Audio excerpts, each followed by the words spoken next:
The January 27th City Council meeting be called to order. Would you please stand for the pledge of allegiance and moment of silence? I pledge allegiance to the flag of the United States of America and to the republic for which it stands, one nation, under God, indivisible, with liberty and justice for all. Thank you. One brief announcement before we get started. It was not on the council agenda, but Mike said it was on the public agenda that we were going to have a public hearing on Magni, and that is to be canceled. That will not happen tonight. It will be rescheduled for another day. Mayor, I just noticed that will be re-noticed through, Okay. so we have to notice that through both the school and the county and then the public paper as well. So go through the formal re-notice process.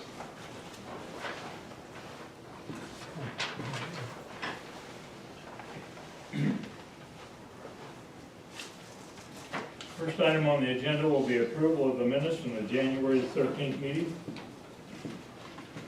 Move to approve the minutes from January 13th, 2020. Second. It has been moved and second to approve the minutes with the clerk. Oh, another announcement. Yes. We have a fill-in for our city clerk. He's sick, and so we're going to try to, Confuse Heather as much as possible. no, you might, but I'm not going to. Anyway, so sitting in for Zach tonight is Heather Jones, receptionist. So anyway, now we'll go on and a vote. Yes. Adams? Yes. Kahar? Yes. Malat? Yes. Shriver? Yes. Stites? Yes. The next item will be statement of the bills paid in the amount of $205,540.58.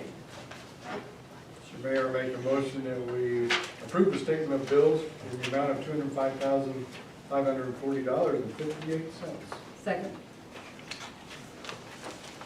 It has been moved and second to approve the statement of bills paid. Would the clerk please call the roll? Adams? Yes. Kahar? Yes. Malat? Yes. Shriver? Yes. Stites? Yes. Before our next item, I have a proclamation to read.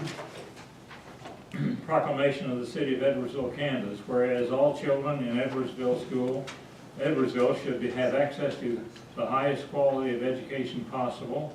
And whereas Edwardsville recognizes the important role that an effective education plays in preparing all students in Edwardsville to be successful adults. And whereas quality education is critically important to the economic vitality of Edwardsville. And whereas our community has high-quality teaching professionals who are committed to educating our community. And whereas School Choice Week is celebrated across the country by millions of students, parents, educators, schools, and organizations to raise awareness of the need for effective educational options. Now I therefore, John McTaggart, Mayor of the City of Edwardsville, Kansas, do hereby recognize January 26th through February the 1st, 2020 as School Choice Week in Edwardsville, Kansas, and I call this observance to the attention of our citizens. Okay. Moving on to the next item on the agenda will be requests or comments from the public. State your name and address, and you have 3 minutes. Jeff Body, 205 South 103rd Street.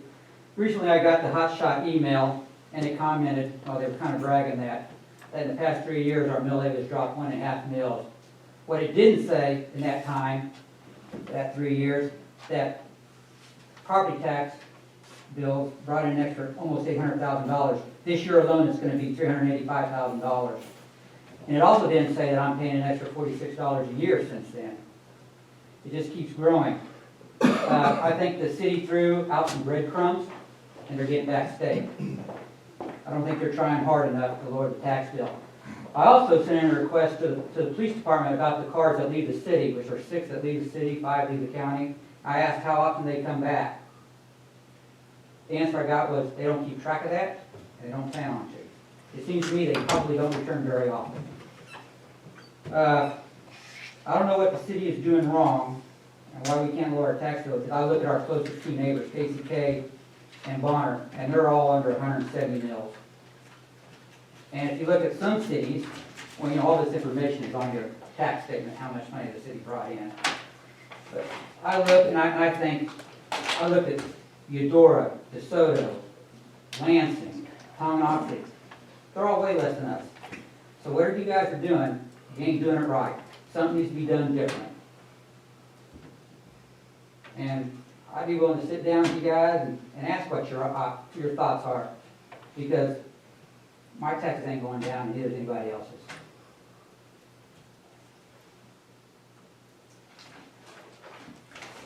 That's it. Thank you.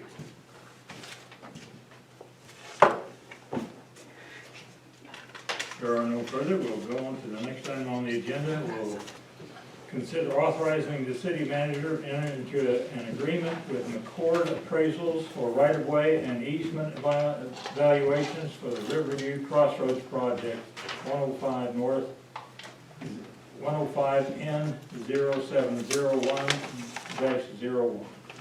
Yes, sir, we have two items, number 4 and 5. I'll address both of those. We'll do one at a time. But both of them have to do with the Riverview Crossroads project for the acquisition process for rights-of-way easements and permanent drainage easements. The first item is to retain McCord Appraisals, which is Chris McCord is the owner of that company. His role in this would be to prepare the just compensation or the appraisals for those properties. We have 11 parcels that's involved. I think we have 8 different owners and 11 parcels. As you see, there's 2 methods that is used in this. One is a just compensation report, of which he has proposed a rate of $750, and what's known as a short form appraisal report, which is actually a more extensive report for $1,500.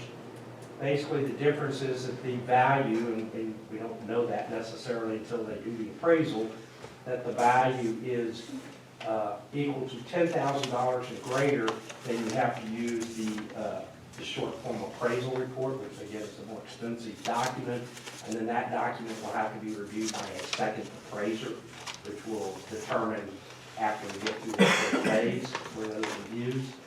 It is a requirement under the KDOT process as we acquire, again, the right-of-ways and easements for this project, and it's pretty well laid out in that process. As you recall, we did have a neighborhood meeting a few weeks back to talk about generally the project and some of the right-of-way, and then we presented that to the council, I believe, at the last meeting. So this step here would be to authorize us to engage Mr. McCord and McCord Appraisals to do the appraisal portion of the work on this project.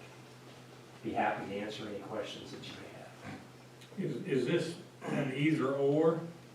Yes. 750 or 1,500? Yes, so it'd be dependent on the value of the piece of property. So if that piece, and we anticipate there's probably 3 parcels that will come in under 10,000 and potentially 8 parcels that could come in over 10,000.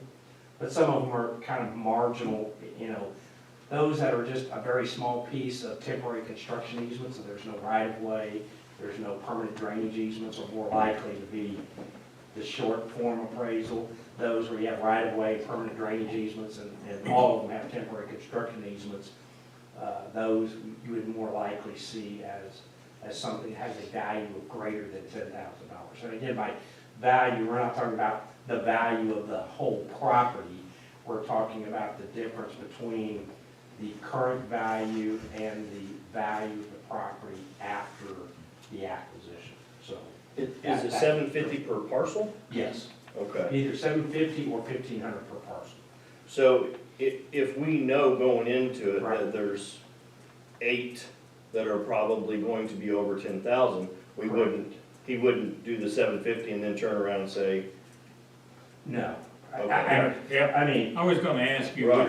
which one is your I mean- preference, yeah. yeah, I mean, Well, it's for- you're gonna have some at 750 and you're gonna have some at 1,500. we have a pretty good idea that 3 of those are gonna be at $750, and the remainders will be at the Okay. 1,500. So, at the most, it's 1,500 per parcel. There, again, 11 parcels, but you have some parcels that are owned by the same property owner in this process. So, but you're gonna go in at a recommendation to have both of these done. If Well, it- one- that he has to go do either way, he has to do the baseline work, and then his fee will be based on what level of report he has to provide. Because on a just compensation report, it's basically a one-page report, right? So it's a very summary. On the full appraisal report, it's similar to what you might see if you did a real estate transaction where they have comp properties and they've got a lot more detail and things of that nature. So you just have more, you really have more work after the review part of it than so much work at the front end. I mean, the appraisal process is pretty much the same, right? You gotta go to the property, give an opportunity to meet the property owner. He knows how much is needed for right-of-way, et cetera, knows what that is on the property, but you could have the same amount of right-of-way from 2 different properties, but its impact could be different, but, based on factors that might be there. Are the charges customary, or do we compare? These are very typical, and he has done work for us in the past, and this is the rate it charged back. The previous one, we had it all under one contract, but the rate is the same. So this is very typical for this type of work, I would say very reasonable. Make a motion to authorize city manager to enter into agreement with the court appraisals for the right-of-way and easement values for the Riverview Crossroads Project 105N-0701-01. Second. It has been moved and second to authorize the city manager to enter into agreement with McCord Appraisals for right-of-way and easement evaluations for the Riverview Crossroads project. Would the clerk please call the roll? Adams, Yes. Cahar, Yes. Malat, Yes. Shriver. Yes. Stites. Yes. Next item on the agenda is consider authorizing the city manager to enter into agreement with Tim Orick and Erskine for right-of-way acquisition services. Again, in this particular case, this is kind of the legal side of the process. So the right-of-way agent will work with those property owners. They draft the necessary documents that are necessary. Surveyor prepares the legal description, but then that has to get put into the legal document. Those negotiations which must be done, and again, in accordance with KDOT regulations. And then when it's completed, they prepare the letter of offer, and then it's filed at the county. So they handle that whole process from there. Tim himself, I don't believe, has ever done work for us. The firm has done work for us.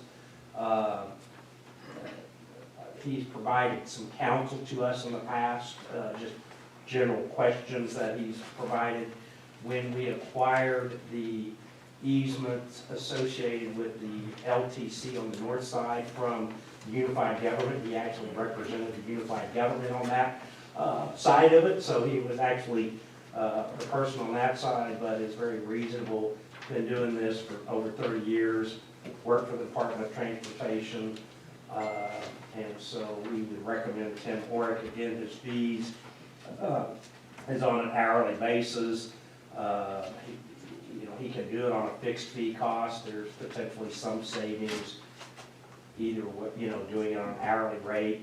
He does use his legal services, legal assistance to help with that. Again, having worked with the firm, they're very good at doing that to hold the cost down. So we expect the overall fee to be probably somewhere between the 16, 17,000 up to maybe 20 on the top end. Of course, this does not include if there are services related, if they're not don't get to a negotiated settlement, we have to move to that next step.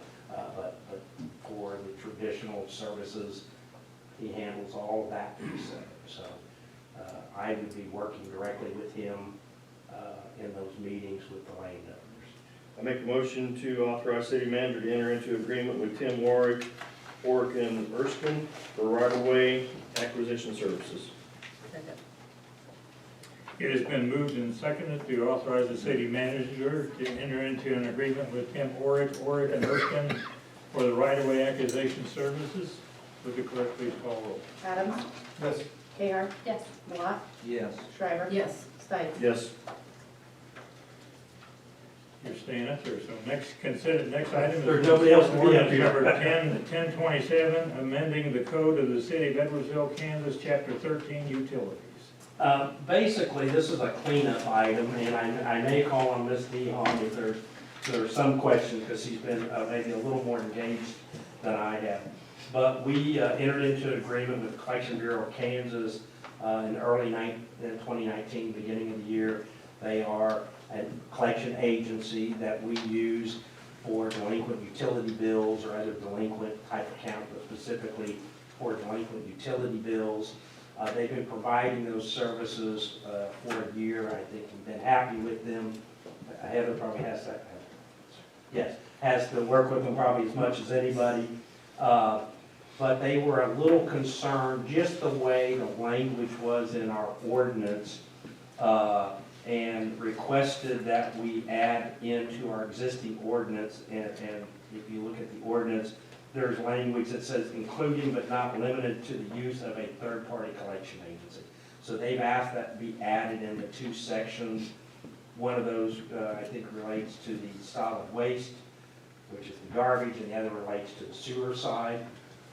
And so it doesn't really change anything operational that we're doing.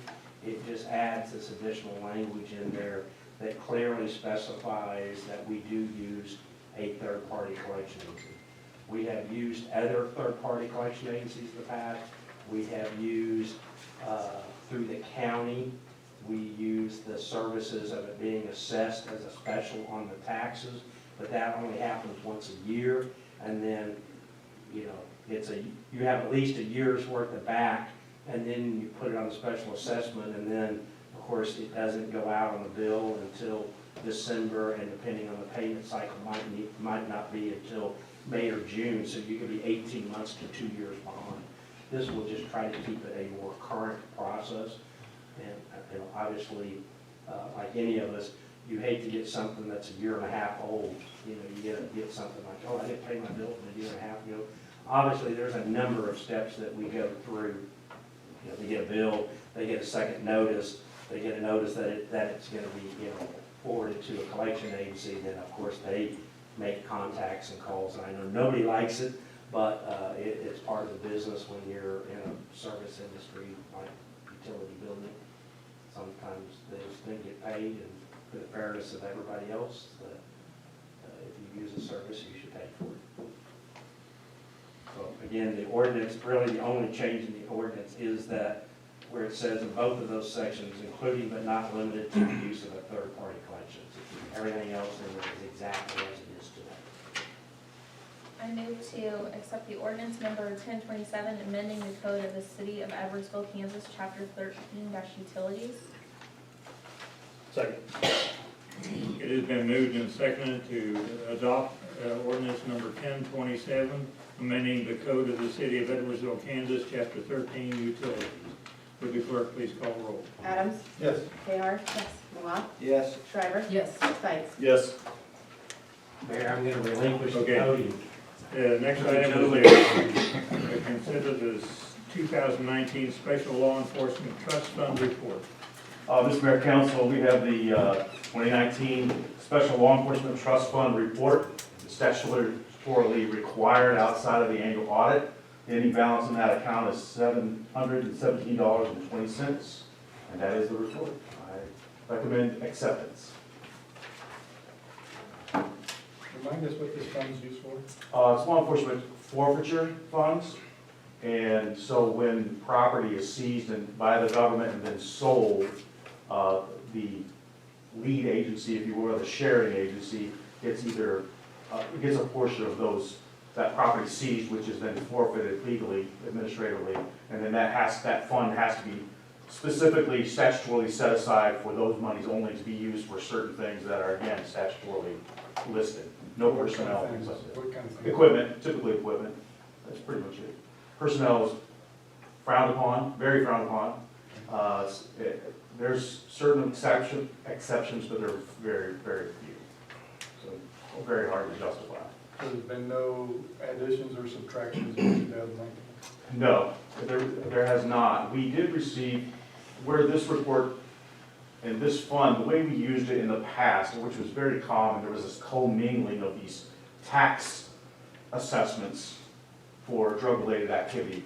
You have a large, any quantity that requires a drug tax stamp in the state of Kansas. If that is seized by law enforcement, the person who possessed that and did not acquire a tax stamp then is taxed. And there's a whole formula, they do all that work. And then we receive, if there are proceeds, through offset program or sale of assets, we receive money for that. That goes to the general fund because it's not forfeiture of seized property. It's a tax assessment.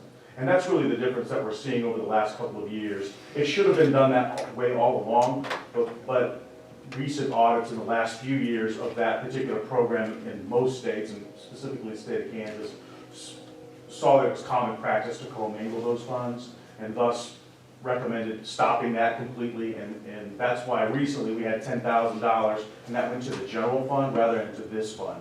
In the past, that money would have been seen in this particular fund. So we only forfeiture, that's administrative court process, would go into this. And it's been a few years, we had some 20 or more pounds of methamphetamine that was part of a federal case that we were involved in. It was our portion of that was maybe about $1,500, and that's been within the last 4 or 5 years. So that's a difficult process. We would let some other agency handle that in the first place. It's pretty tough for us. Mr. Mayor, I make a motion to accept the 2019 Special Law Enforcement Trust Fund report showing a balance of $717.20. Second. It has been moved and seconded to approve the 2019 Special Law Enforcement Trust Fund report in the amount of $717.20. Would the clerk please call roll? Adams, Yes. Ahar, Yes. Malat, Yes. Shriver. Yes. Stites. Yes. Okay, next item is to consider a motion to recess into executive session pursuant to KSA 754319B2 for consultation with city attorney, which would be deemed privileged in an attorney-client relationship. I think we're thinking probably 20 minutes max, but so we may want to say 7:45. 7:45? Yes, Mr. sir. Mayor, make the motion that we recess into executive session pursuant to KSA 754319B2 for consultation with city attorney, which will be deemed privileged in the attorney-client relationship, returning back to general session at 7:45. Second. I'm not going to repeat that motion, but anyway, there is a motion been moved and seconded to go into executive session and return at 7:45. Would the clerk please call roll? Adams, Yes. Ahar, Yes. Malat, Yes. Shriver. Yes. Stites. Yes.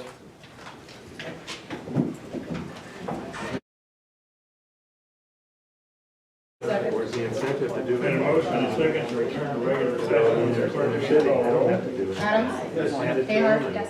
Malat, Yes. Shriver. Yes. Stites. Yes.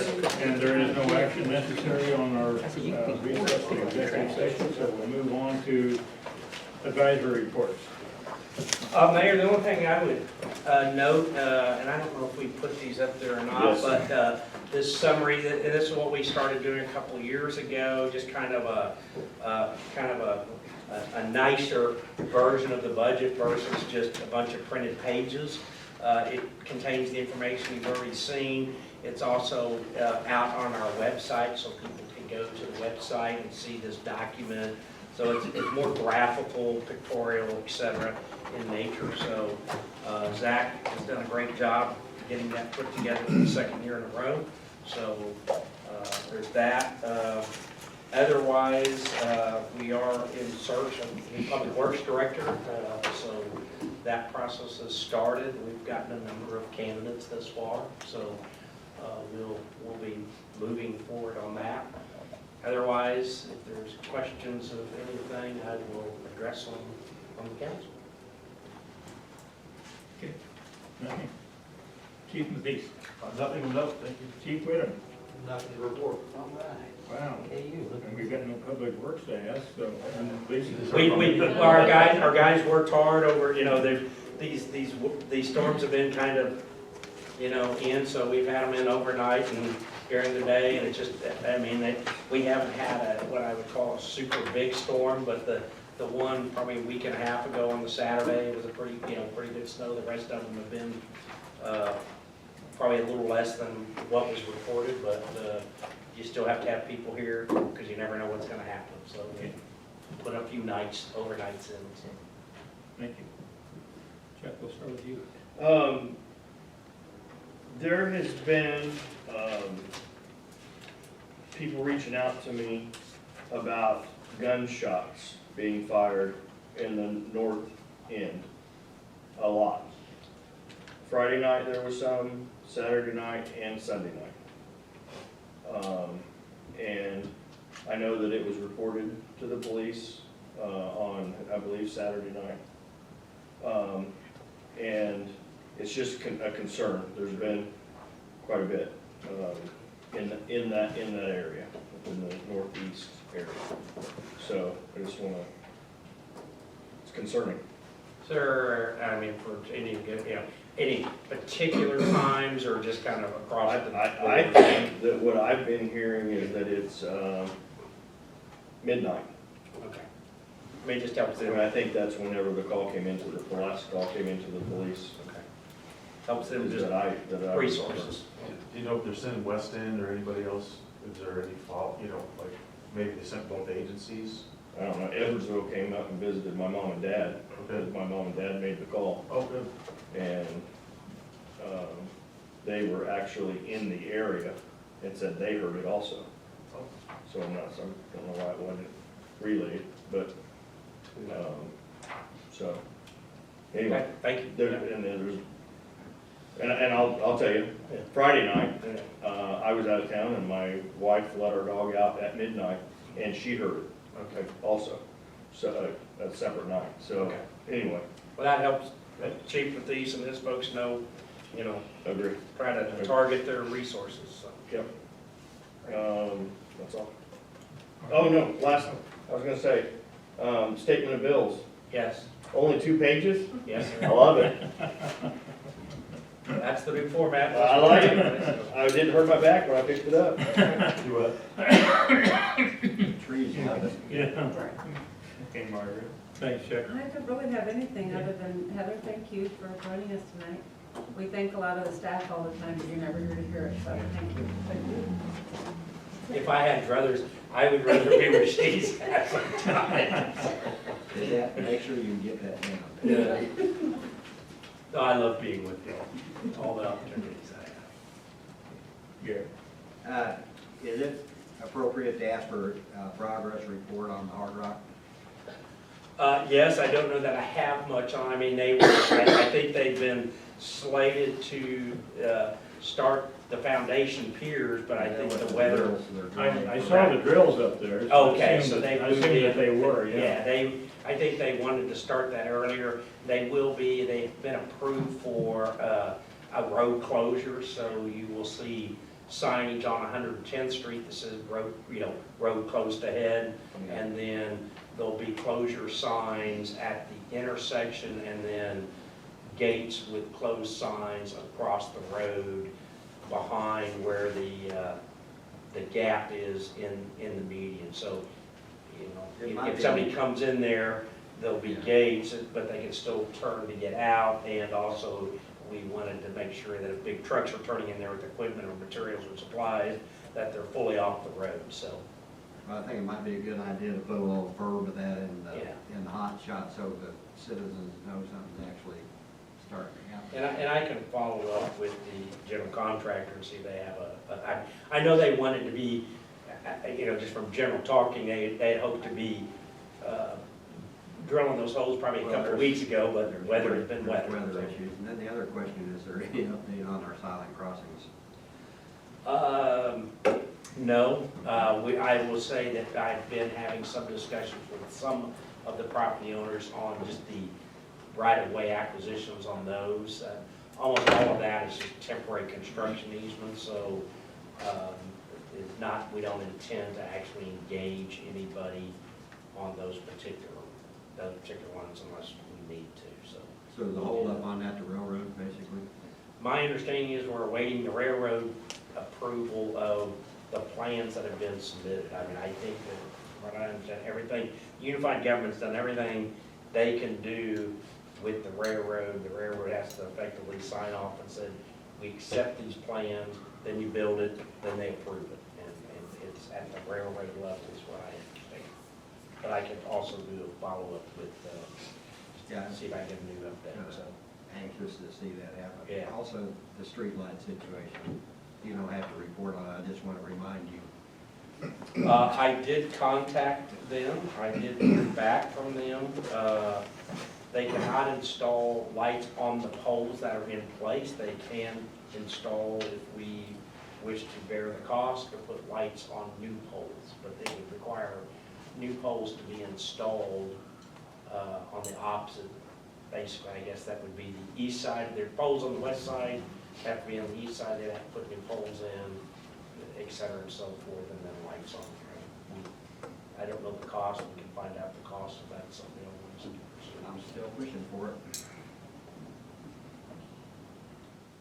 You did? Yeah, I'm Okay. Carol?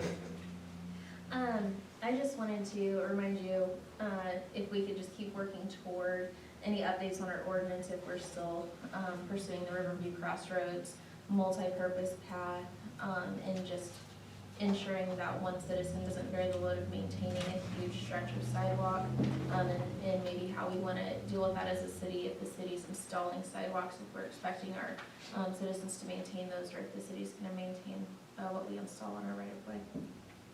And just, we're effectively I mean, there's generally two things that come into that, right?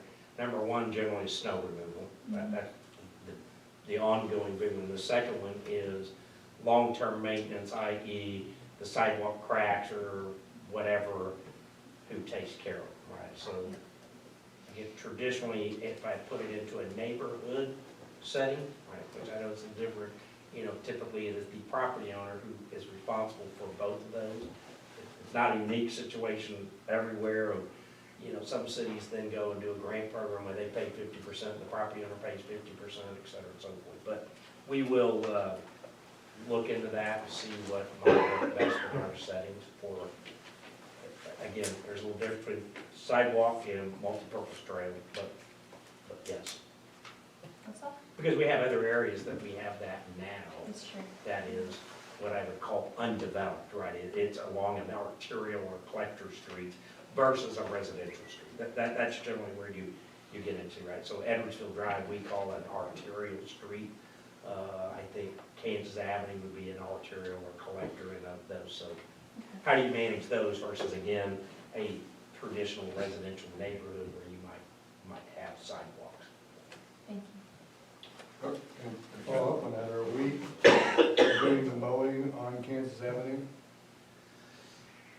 I don't know what we mow. I don't believe we do. I think most of all that is being maintained by the property owners, but I would have to verify that. I think we do at the intersection of Kansas and 98, which generally that's where we focus our energies, at intersections for visibility purposes. But I don't believe we're mowing down the right of way on Kansas Avenue, but I would have to verify that. I know there's one property that tends to get a little out of hand, and then every once in a while gets mowed, and I wasn't sure who was mowing it. Yeah, I believe that's the property owner. Okay, good. But Obviously, weather is prohibiting us from grading the land just north of here. yes, What's the schedule, what's the plan, and how much grading is there gonna be? Because I noticed some pooling, some significant pooling right now. yeah. So we still have about 10% of the funds outstanding on that project held in retainage. for that very purpose to come back in and, I don't know if there's gonna be once there's grass in there, I think some of that goes away, but it's gonna have to be regraded, dragged, something of that, and reseeded. But it's just been weather, so I don't, we did meet with them, we had, our construction manager met with them, because we were supposed to meet and they were 45 minutes late, and I'm sorry, I had another meeting to be at, so he then met with them to walk through it again, but I mean, that's really the issue, is it's just got too many lumps and bumps, there's no way we could put a mower out there, without, beating it up, and we're not gonna do that, so we do, like I say, I think we have about $8,000, roughly $8,000 to $9,000 held in retainage on that project until that's finished. Okay, great. Another one, and I mentioned this to you, Mike, recently, is I would really like to have our elected commissioner regularly report to us on what is being done down at 7th and Ann that would benefit our citizens, since he has been elected to represent us. There's two of them. Well, that's true, too. I would like to have them here like on once a quarter to update us, and we could address things like that train, the silent crossing to those people. Our citizens deserve representation and accountability for it. And so I would like to go on record publicly that we would like to have our elected officials attend regularly, not once every 2 or 3 years, but regularly. And if it's only a 2-minute update, if there's only 2 minutes worth of questions, they need to be responsible to the Edwardsville citizens. And I believe the mayor may have something to add to that, so I won't steal, I know he's had some recent discussions, so. Mayor, I'll let you- Recently, Mayor Harrington and I had a discussion with Mayor Alvey about, in Kansas City, Kansas, he's going to do some public sessions specifically about the Kansas City, Kansas budget, not the county budget. But he's offering staff to come to a similar type of setting in Edwardsville and Bonner to answer county issues. So that's just initial. Right now, we don't have any definite dates. Well, I've talked with Mike about it, we have not discussed it. I discussed it at the time with Mayor Harrington, but we have to coordinate all that and see whether we meet at a more neutral location rather than here, whether that be George Mine or Mike even brought up the fact that the racetrack has a conference room at their offices there at 110th. And I said, Well, is this intended only for elected officials or for the general public? the general public. Okay. And it's not saying we couldn't do, I mean, we could still have, I have no problem, putting a request out there. I just, literally just earlier today, the mayor advised me that's what I was just wanted to make sure we get that out there. That's not really elected officials. Yeah. Well, no, I assume that we will be there, but, No, but I mean- it's geared toward the general public. Right, but it's not our elected officials specifically. It's staff from KCK. Yes. I would still like to have our elected officials accountable to the people they represent. No, I understand that. We can certainly reach out and I mean, I don't, have the commission or commissioner, see if they can get on the schedule and come and start those dialogues with us. So I will just, add to that, just, it's a side note, but, Wyandotte EDC will be coming probably I think they're in Bonner Springs tonight, I'm not sure, but one of our 2 meetings in February, just an update from the Wyandotte EDC as one of our partners and what they're doing. I can reach out to Commissioner Walters so that we don't have to go through any other, I can just go directly to him. What's the other one? Tom Burrows. Well, he's at large, yeah. We did have a meeting with Wyandotte County officials, was it last year or 2 years ago at George Mine? It was Last year. It was last year. It was over the county budget, but it was more of a Kansas City, Kansas budget session, like it was a canned package. It really didn't have a lot of relevance for us. So with this type of a meeting, Mayor, would that be, It would be more relevant to Edwardsville and Bonner and not to KCK. what I was gonna ask, would there be opportunities for the public to ask questions? Yes, but the way he is structuring it, it will be not an open mic, but he will have certain staff members from different departments there available for citizens to ask questions, rather than go through a public meeting setting. Well, yeah, sometimes you Yeah. open up a can of worms on Yeah. farms. One other thing, just, and you may have gonna cover, speaking of town halls, so Senator Braun will be That's here a Saturday, isn't it? Saturday, February 8th, from 10 a.m. till noon, I believe, so he will be here, doing, I mean, it's his town hall, we're just helping with provide the space, et cetera, so, everybody is welcome to attend that. I don't know all the format and all the details, but that's that day. You did? Okay, I have nothing further to add, so we are adjourned. Thank you.